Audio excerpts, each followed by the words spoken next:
Livro de Daniel, parte 1. Hoje começaremos uma nova série de estudos baseados no livro de Daniel. Mas antes de começar, gostaria de sugerir um método para estudar a Bíblia.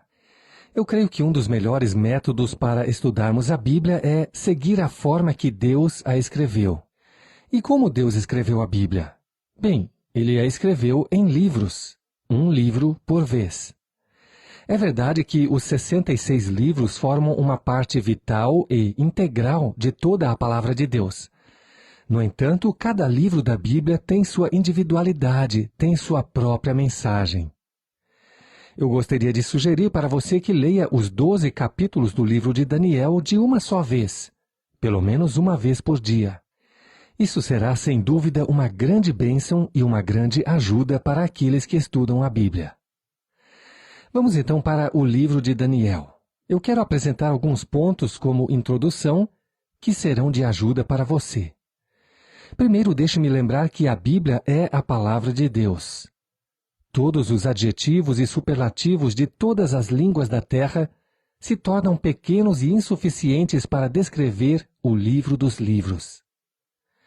Davi escreveu, movido pelo Espírito Santo, no Salmo 138, versículo 2, Inclinar-me-ei para o teu santo templo e louvarei o teu nome pela tua benignidade e pela tua verdade, pois engrandeceste a tua palavra acima de todo o teu nome.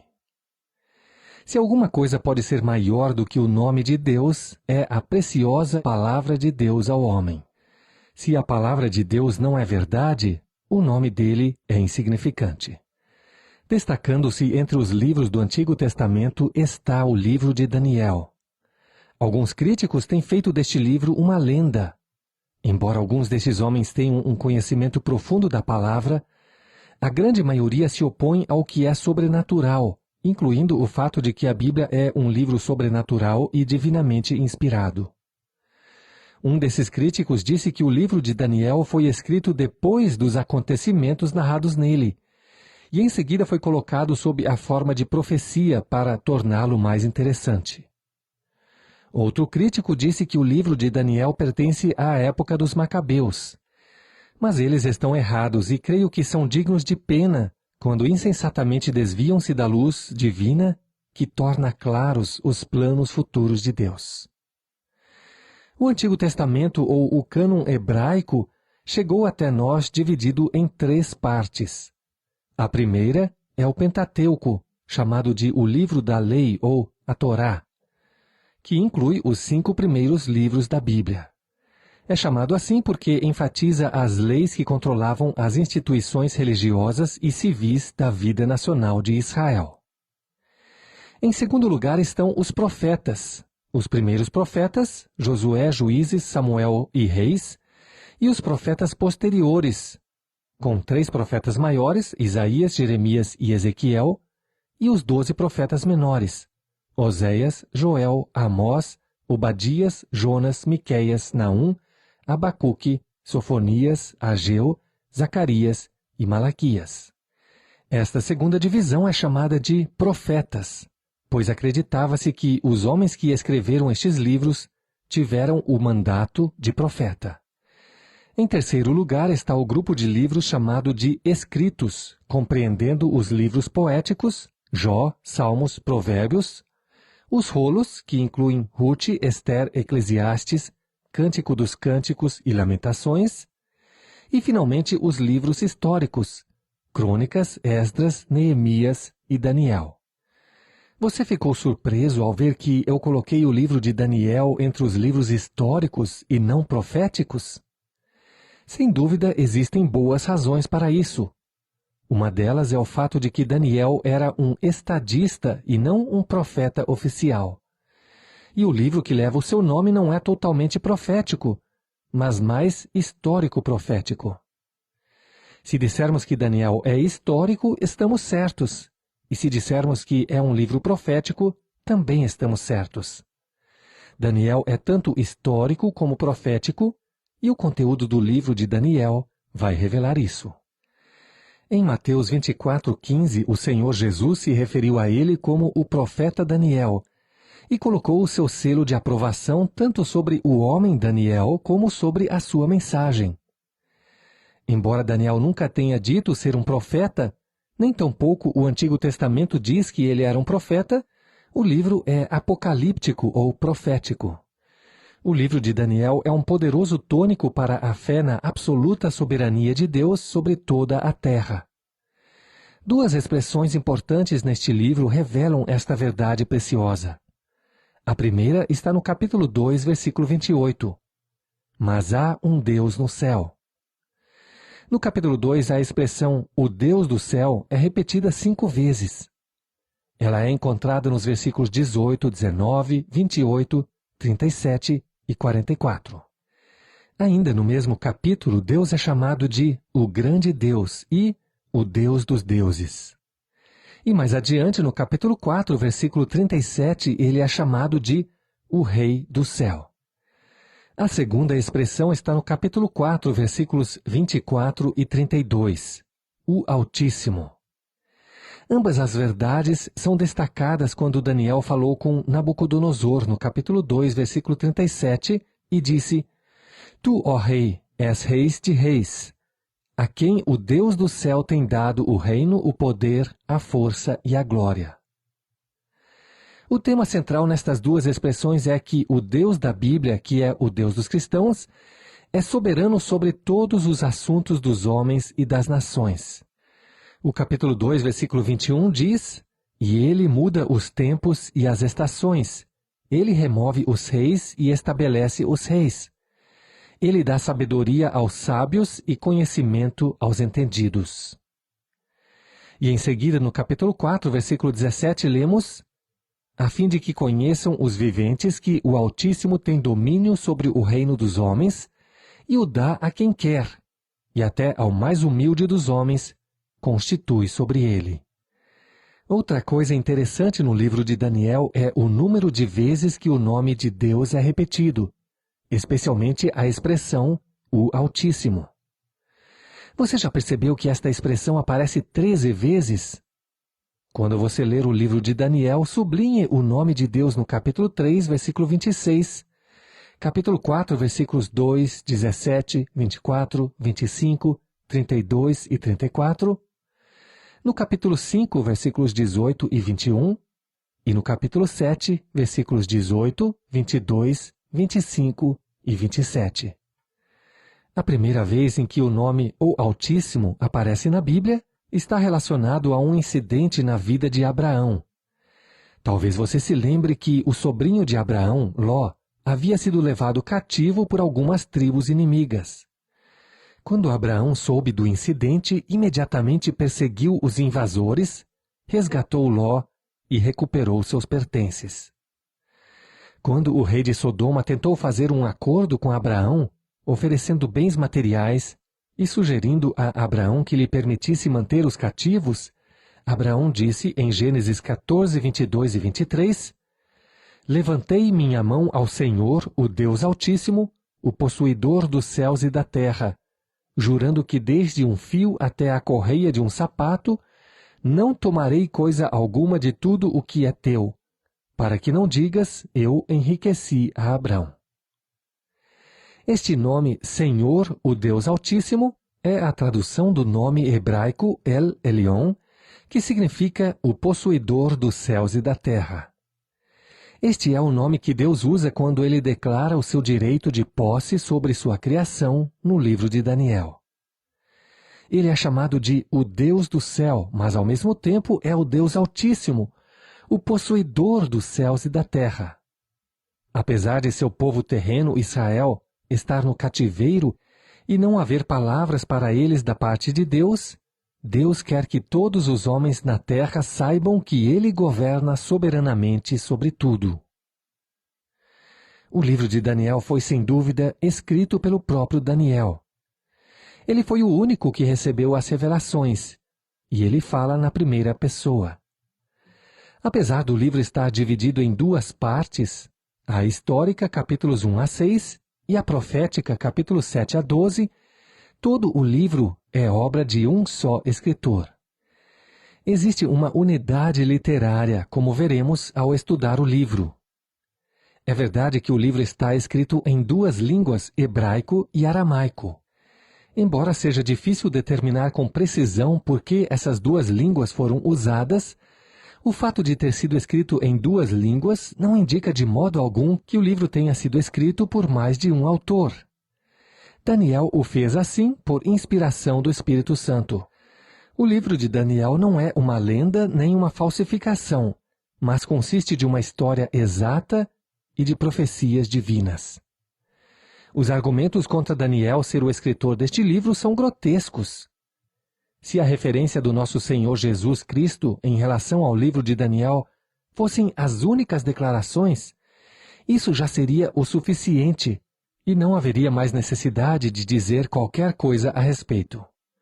Mas, além do testemunho de Cristo, temos várias referências a Daniel no livro de Ezequiel, capítulo 14, versículos 14 e 20, e no capítulo 28, versículo 3, bem como um forte indício de que Esdras e Neemias aprenderam algumas lições profundas da vida de oração de Daniel. Existem 3 orações muito interessantes. Também é interessante observar que as 3 orações se encontram no capítulo 9, Esdras 9, Neemias 9 e Daniel 9.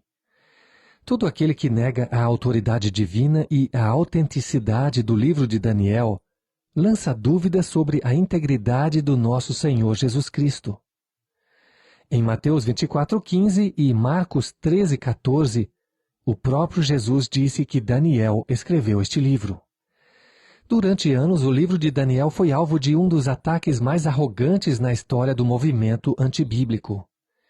Muitas coisas foram escritas denunciando a historicidade deste livro e outros responderam naturalmente em defesa da Bíblia.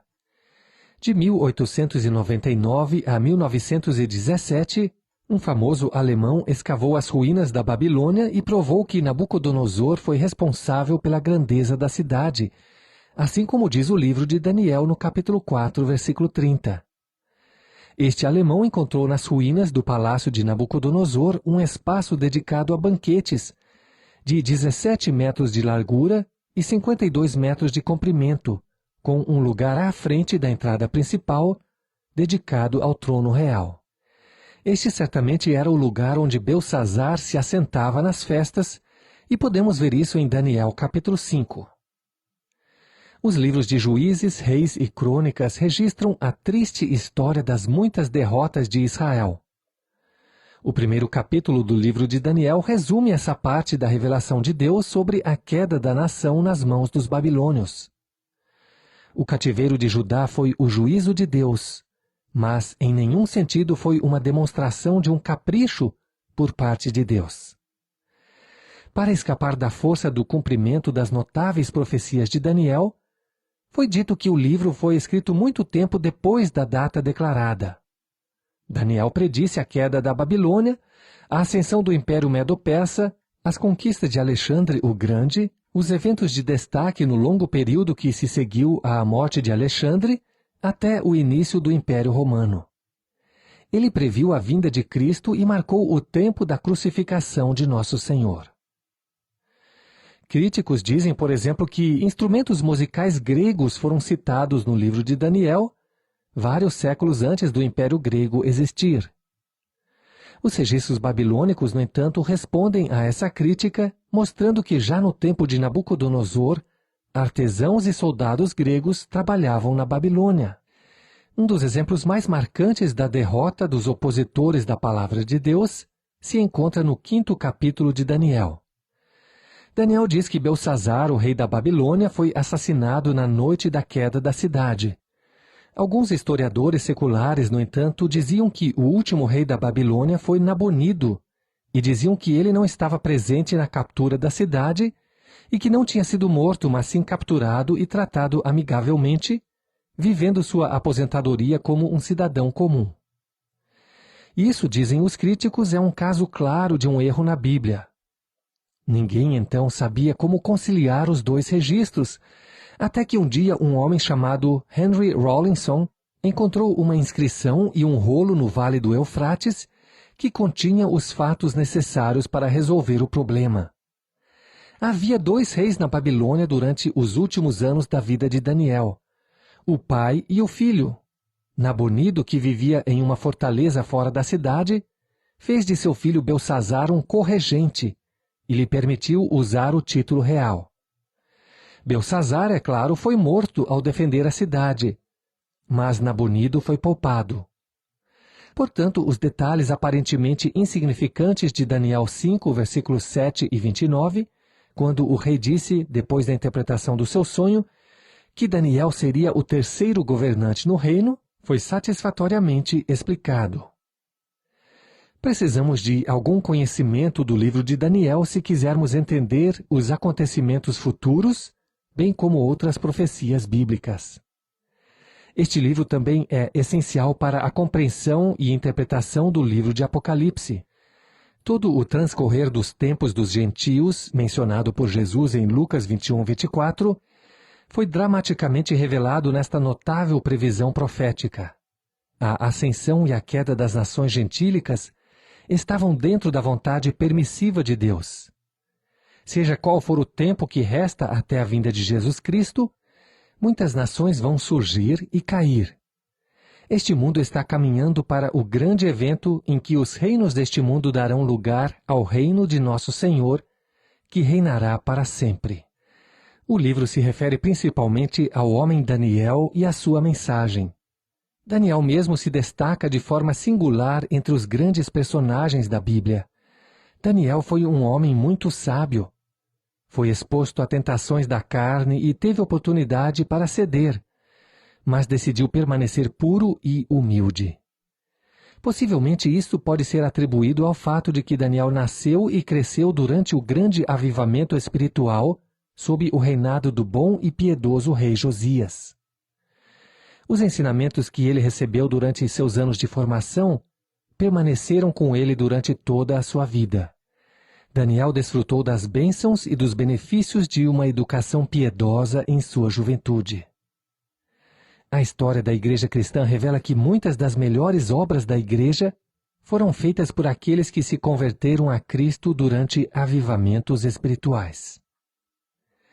Recentemente, enquanto eu lia o livro de Daniel, fiquei impressionado com uma expressão que aparece 5 vezes no livro. Ele me tocou.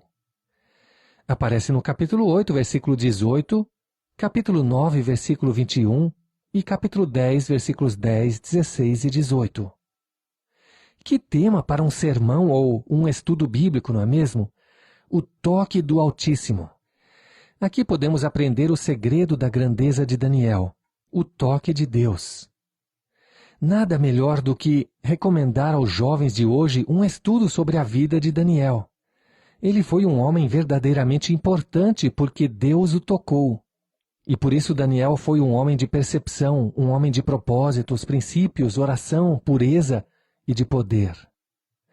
Ele foi tocado por Deus porque a sua confiança estava no Senhor. Daniel 6:23 diz: Então o rei muito se alegrou em si mesmo e mandou tirar a Daniel da cova. Assim foi tirado Daniel da cova e nenhum dano se achou nele, porque crera no seu Deus. Hoje vemos alguns psiquiatras e psicólogos modernos tentando nos convencer de que a fé em Deus, como uma regra ou um princípio de vida, é um conceito ultrapassado de uma época sombria e sem ciência. Eles nos dizem para termos fé em nós mesmos. Mas, meu amigo, estamos aprendendo que a fé em nós mesmos nos deixa frios e desconfortáveis quando a doença e a tristeza chegam. Mas se o homem confiar em Deus, o toque do Altíssimo estará sobre ele. Muito mais poderia ser dito nesta introdução do livro de Daniel. Porém, está no meu coração prosseguir com o estudo do texto em si. E antes eu gostaria de compartilhar um pensamento para concluir esta introdução. O livro de Daniel deveria ser o livro de muitos políticos modernos. Se eu pudesse, iria incentivar o estudo deste livro, não apenas para os cristãos, mas todos os presidentes, vice-presidentes, deputados, senadores, ministros, reis e rainhas e todos os diplomatas. Daniel dá uma visão geral dos principais acontecimentos políticos no final dos tempos dos gentios. Suas previsões referem-se à Europa, Síria, Egito, Palestina e aos judeus, aos grupos de nações e indivíduos que prevalecerão pouco antes da vinda de nosso Senhor Jesus Cristo. São previsões a respeito do trabalho e do capital, do crescimento da infidelidade e das tendências modernas. Tudo isso aparece em Daniel. Podemos observar que a metade das profecias anunciadas no livro de Daniel já foram cumpridas literalmente, tal como foram anunciadas cerca de 2.500 anos atrás. E com certeza, aguardamos que as profecias que ainda não se cumpriram sejam cumpridas literalmente em cada pormenor.